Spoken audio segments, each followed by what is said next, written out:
Hello everyone, a very good morning to all of you and welcome to this current affairs series. Guys, आज की video में भी हम discuss करेंगे current affairs यानी कि समसामयिक विषयों पर आधारित कुछ महत्वपूर्ण एमसीक्यूज को।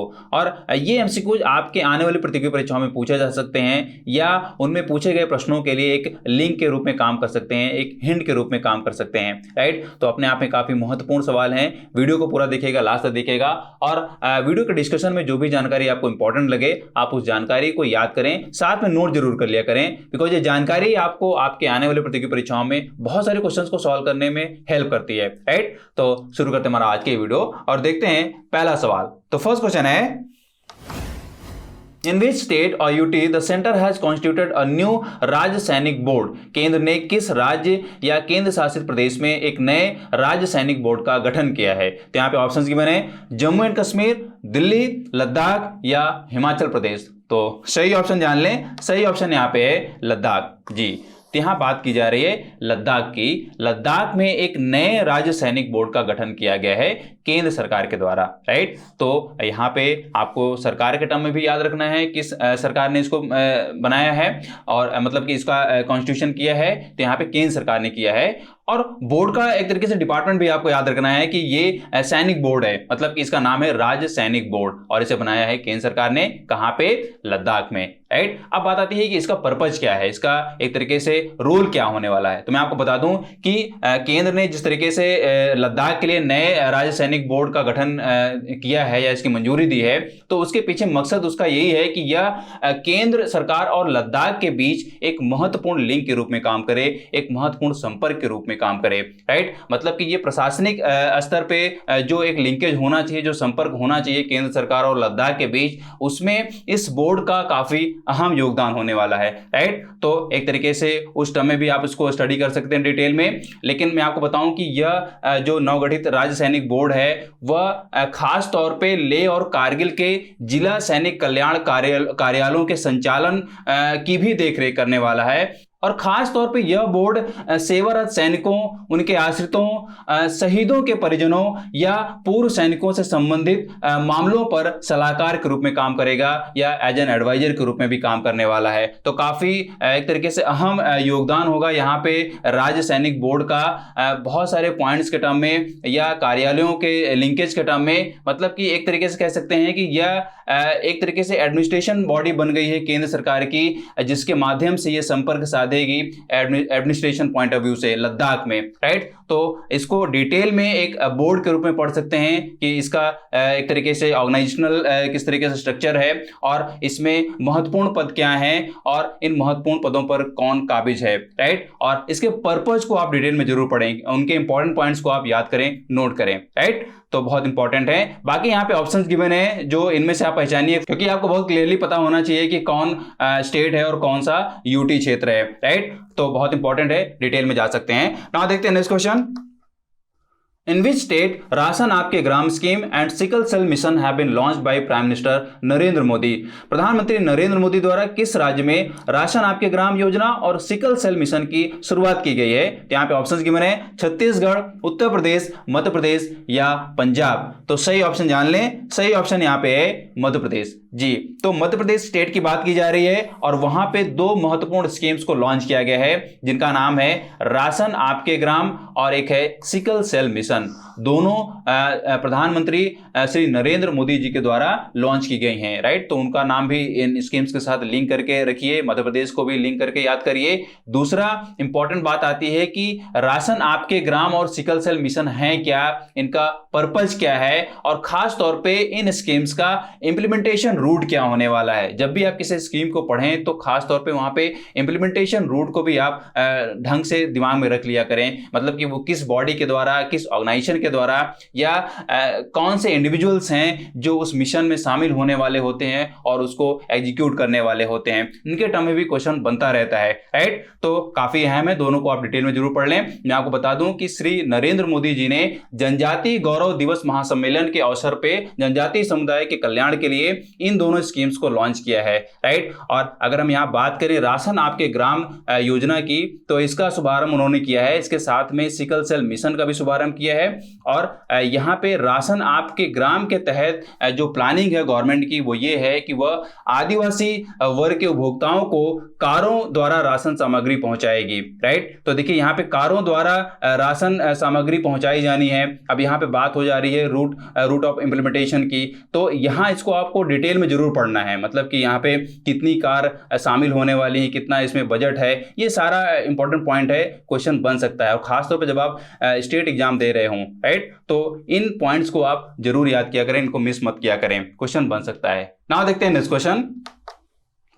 Who among the following have been awarded the Guinness World Record Certificate for the construction and blacktopping the world's highest motorable road? दुनिया की सबसे ऊंची मोटर योग्य सड़क के निर्माण और ब्लैक टॉपिंग के लिए इनमें से किनको गिनीज वर्ल्ड रिकॉर्ड सर्टिफिकेट प्रदान किया गया है? तो यहाँ पे ऑप्शंस गिवन हैं। इन ऑप्शंस में से सही ऑप्शन मैं आपको बता दूं, सही ऑप्शन यहाँ पे है lieutenant general Rajiv Chaudhary, right. तो इनका नाम आप अच्छे से याद कर लें। और यहां पे बात की जा रही है गिनीज वर्ल्ड रिकॉर्ड, मतलब कि गिनीज वर्ल्ड रिकॉर्ड का सर्टिफिकेट इनको दिया गया है, राइट। और देखिए यहां पे किसके लिए रखा गया है? Construction and black topping the world's highest motorable road. तो यहां पे किसी रोड के निर्माण और उसके ब्लैक टॉपिंग, मतलब कि उसकी ब्लैकनिंग जो की जानी है, उसकी जो कवरिंग की जानी है, और खास तौर पे यहाँ पे जो टर्मेक रोड है या डामर रोड जिसको बोला जाता है, तो उसके कंस्ट्रक्शंस के लिए बेसिकली यहाँ पे ये इसको रिकॉग्नाइज किया गया है। और यहाँ पे ये रोड क्या है, इसकी हाईएस्ट ऊंचाई क्या है, इसके बारे में थोड़ा डिस्कस कर लेते हैं। तो मैं आपको बता दूं कि देखिए यहाँ पे किसको, यहाँ पे पहले तो आपको ये जान लेना चाहिए कि लेफ्टिनेंट जनरल राजीव चौधरी हैं कौन। तो मैं आपको बता दूं कि लेफ्टिनेंट जनरल राजीव चौधरी महानिदेशक हैं सीमा सड़क के, यानी कि सीमा सड़क ऑर्गेनाइजेशन के महानिदेशक हैं लेफ्टिनेंट जनरल राजीव चौधरी। उन्हीं को लद्दाख में उमलिंगला दर्रे पर 19,024 फीट पर, यहां पे देखिए बात की जा रही है 19,024 फीट की, इतनी ऊंचाई पर एक रोड बनाई गई है। और ये जो रोड है वो एक तरीके से मतलब कि मोटरेबल योग है, मतलब इसमें मोटर कार चलाई जा सकती है और एक उच्च क्वालिटी की ये रोड है। दूसरा यहाँ पे ये जो बनाई गई है वो एक टर्मैक रोड है, मतलब कि डामर से बनाई हुई ये रोड है, राइट। तो यहाँ पे आपको हाइट याद कर लेना है और यहाँ पे जो मटेरियल यूज किया गया है उसको याद कर लेना है, और ये कहाँ पे मतलब कहाँ पे बनाई गई है या किन महत्वपूर्ण प्लेसेस को ये जोड़ती है, ये भी आपको याद कर लेना चाहिए। तो जैसे मैंने आपको बताया कि यह उमलिंगला दर्रे पर 19,024 फीट पर दुनिया की सबसे ऊंची मोटर योग्य सड़क हो गई है, और इसी के निर्माण और ब्लैक टॉपिंग के लिए यहाँ पे ये Guinness world record of certificate दिया गया है, राइट। तो काफी अहम है, इसको आप याद कर लें। मैं आपको बता दूं कि इसके पहले ये जो रिकॉर्ड रहा है वो बोल्विया कंट्री के नाम रहा है, राइट। और बोल्विया कंट्री में ये जो हाइट रही है वो रही है 18,953, राइट। पहले क्या था, देखिए पहले जो ये था वो 18,953, राइट। तो ये हाइट भी आप याद कर लें। और किसके टर्म में बात हो रही है? ये बोल्विया के टर्म में बात हो रही है, बोल्विया कंट्री में ये थी। अब आपको ये पता करना है कि बोल्विया में ये किस जगह पे है, मतलब कि बोल्विया के किन महत्वपूर्ण प्लेसेस को ये रोड लिंक करती है या जोड़ती है, राइट। ये आपके लिए होमवर्क है, आप इसको डिटेल में जरूर जाएं कि ये जो रोड थी जो जिसके नाम पहले यहाँ पे Guinness world record of certificate दिया गया था, तो ये बोल्विया में किन महत्वपूर्ण प्लेसेस को जोड़ती है। देखिए मैं यहाँ पे इसलिए बोल रहा हूँ बिकॉज कई बार क्या होता है कि नेशनल और इंटरनेशनल लेवल पे छोटे एग्जाम्स में ही कई बार पूछ लिया जाता है वर्ल्ड में लॉन्गेस्ट एंड लार्जेस्ट। तो आपको लॉन्गेस्ट या लार्जेस्ट के टर्म में भी अपडेटेड रहना चाहिए, क्या लॉन्गेस्ट है क्या लार्जेस्ट है, ये एक डेटा है, आपको एकदम से रट जाना चाहिए। क्वेश्चन अगर ये बन गया और आपसे छूट गया तो एक तरीके से आपके लिए ये बहुत ही मतलब हार्मफुल है एग्जाम में, राइट। तो इस तरह के क्वेश्चंस को तो आप बिल्कुल भी मिस मत करिए, आप डेटा के तौर पर उसको आप रट डालिए, राइट। बहुत इंपॉर्टेंट है, आप इसके डिटेल में जरूर जाएं। और खास बात यहाँ पे ये है कि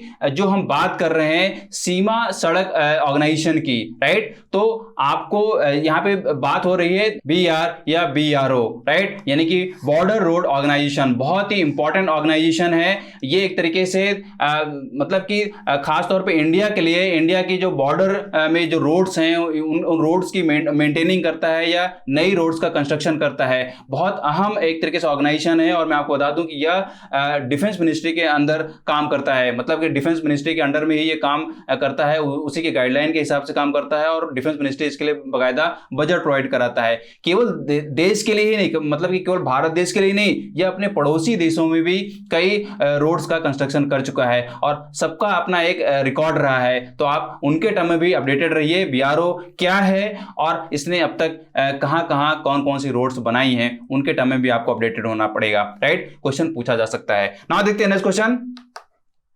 Who has been appointed by the UN Secretary General Antonio Guterres as the resident coordinator of the UN in India? संयुक्त राष्ट्र महासचिव एंटोनियो गुटरेस ने भारत में UN के रेजिडेंट कोऑर्डिनेटर के रूप में किसे नियुक्त किया है? तो यहाँ पे ऑप्शंस गिवन है, इन ऑप्शंस में से सही ऑप्शन जान लें, शॉम्बी शार्प जी। तो ये नाम है और आपको याद करना है इंडिया के टर्म में। और यहाँ पे संयुक्त राष्ट्र जो महासचिव हैं एंटोनियो गुटेरस, उन्होंने UN के रेजिडेंट कोऑर्डिनेटर के तौर पे यहाँ पे इंडिया में इनको नियुक्त किया है। मतलब कि भारत में UN के जो रेजिडेंट कोऑर्डिनेटर होंगे वो होंगे शॉम्बी शार्प, राइट। तो काफी अहम है। यहाँ पे मैं आपको बता दूं कि यूनाइटेड नेशंस के रेजिडेंट कोऑर्डिनेटर के तौर पे इन्होंने आर्मेनिया में काम किया था, राइट।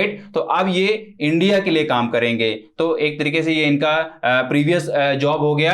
लेकिन आपको यहाँ पर डिटेल में ये पढ़ना है कि ये जो कोऑर्डिनेटर है, ये जो रेजिडेंट कोऑर्डिनेटर होता है, उसका क्या रोल होता है। खास तौर पे किसी कंट्री में अगर आप इस कोऑर्डिनेटर को रखते हैं तो उस कंट्री का UN से कोऑर्डिनेशन कराने में इस अधिकारी का रोल क्या होता है, ये आपको डिटेल में जरूर पढ़ना है, क्वेश्चन बन सकता है, राइट। और भी जैसे मैंने आपको बताया है, कई बार जब भी UN की बात आती है तो मैं बार बार ये बोलता हूं तो कि UN की जितनी भी बॉडीज हैं, जितने भी ऑर्गेनाइजेशंस हैं, उनके डिटेल पॉइंट में आप जरूर जाएं, उनके स्टैटिक नॉलेज को हमेशा आप याद करें, रिवाइज करें, एकदम से वो रट जाना चाहिए। काफी इजी सवाल कई बार पूछ लिए जाते हैं और आपसे वो मिस हो जाता है और आपके लिए वो एक तरीके से कम मार्क्स दिलाने वाला बात हो जाती है। मतलब कि वो आपके लिए प्लस पॉइंट हो सकता है, लेकिन आप उस छोटे क्वेश्चन को भी आप कई बार मिस कर जाते हैं। तो ऐसे क्वेश्चन आपको एकदम से रट जाने चाहिए। मतलब कि ऐसे पॉइंट जब आप याद कर लेंगे तो ऐसे क्वेश्चंस डेफिनेटली आप वहां पे कर पाएंगे, राइट। नाउ देखते हैं next question. In which state India's first food museum has been inaugurated? Bharat का पहला खाद्य संग्रहालय का उद्घाटन किस राज्य में किया गया है? तो यहाँ पे ऑप्शंस गिवन है, केरला, तमिलनाडु, कर्नाटका या आंध्र प्रदेश। तो सही ऑप्शन जान लें, सही ऑप्शन यहाँ पे है तमिलनाडु जी। तो यहाँ पे बात की जा रही है तमिलनाडु में एक फूड म्यूजियम की। तमिलनाडु के तंजावुर डिस्ट्रिक्ट में इस फूड पार्क को इनॉग्रेट किया गया है और ये जो इनॉग्रेशन हुआ है वो commerce, industry and food and public distribution के जो मिनिस्टर हैं पीयूष गोयल, उन्होंने इसको इनॉग्रेट किया है, राइट। तो नाम आपको याद हो गया, डिपार्टमेंट आपको याद हो गया और किस राज्य में इसको यहाँ पे इनॉग्रेट किया गया ये भी मालूम पड़ गया, तमिलनाडु, राइट। अब ये है क्या म्यूजियम, बेसिकली इसका पर्पज क्या है, तो ये भी मैं आपको बता दूं कि देखिए यहाँ पे बात की जा रही है म्यूजियम की, तो डेफिनेटली यहाँ पे कुछ सैंपल्स रखे जाने हैं, कुछ प्रदर्शनियां की जानी हैं, तो वही चीज़ यहाँ पे होना है। मतलब कि लगभग 1.1 करोड़ की लागत से इस म्यूजियम को बनाया जाएगा और इसका जो पर्पज है वो यही है कि भारत के अंदर जितने भी अनाज हैं उन अनाजों की प्रदर्शनी करना है, उनको डिस्प्ले करना है और खास तौर पे ये लिंकेज बनाना है, ये प्रदर्शित करना है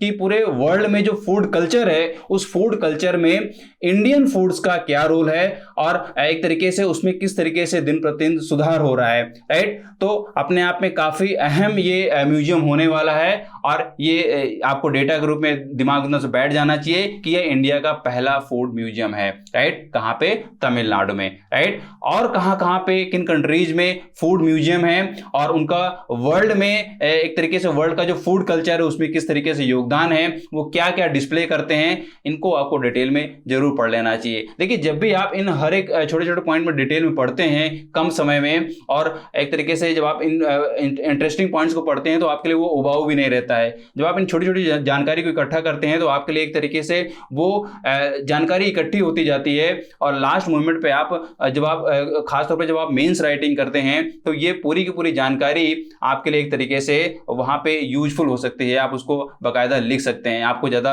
बर्डन नहीं रहता है, मतलब कि एक तरीके से आप डायमेंशंस में उसको आंसर्स को लिख सकते हैं, राइट। तो इन छोटी जानकारियों को छोटी मत समझें, इनको जब भी पढ़ें अच्छे से पढ़ें, याद करके पढ़ें, और बाकायदा नोट करिए। जब आप नोट करेंगे तो डेफिनेटली आपको याद ही हो जाएगा, राइट। तो बहुत इंपॉर्टेंट है, डिटेल में जरूर जाएं। फूड म्यूजियम के पूछा जा सकता है। नाउ देखते हैं नेक्स्ट क्वेश्चन।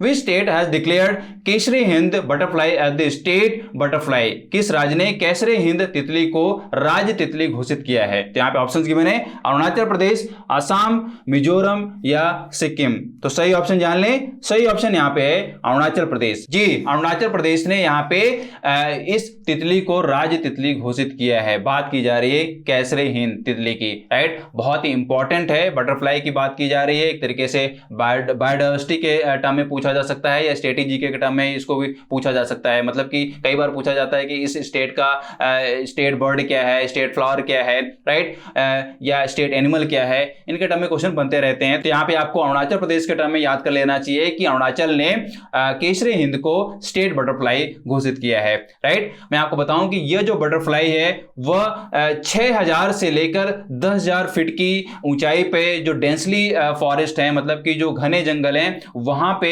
इस तितली को पाया जाता है। और केवल ये इंडिया में नहीं, और अगर इंडिया में मिलता है तो मैं आपको बताऊं कि यह ईस्टर्न हिमालय रीजन में ही मिलता है। और अगर दूसरे देशों की बात करें तो यह नेपाल में भी मिलता है, भूटान में भी मिलता है, म्यांमार में भी मिलता है, और लाओस और वियतनाम में भी मिलता है, राइट। तो काफी एक तरीके से इंपॉर्टेंट है बायोडायवर्सिटी के टर्म में। इसको आप डिटेल में जरूर पढ़ सकते हैं। डिटेल में पढ़ने का मतलब मेरा ये है कि इंडिया में कौन कौन सी वैरायटीज हैं बटरफ्लाइज की, और कौन सी रिसेंटली डिस्कवर की गई हैं, या उन पे रिसर्च किया गया है, ये आपको एक डेटा के रूप में याद कर लेना चाहिए। क्वेश्चन बन सकता है, राइट। यही थे हमारे आज के इंपॉर्टेंट क्वेश्चंस जो जरूर आपके आने वाले कॉम्पिटिटिव एग्जाम से पूछे जा सकते हैं या वहां पे हेल्प कर सकते हैं।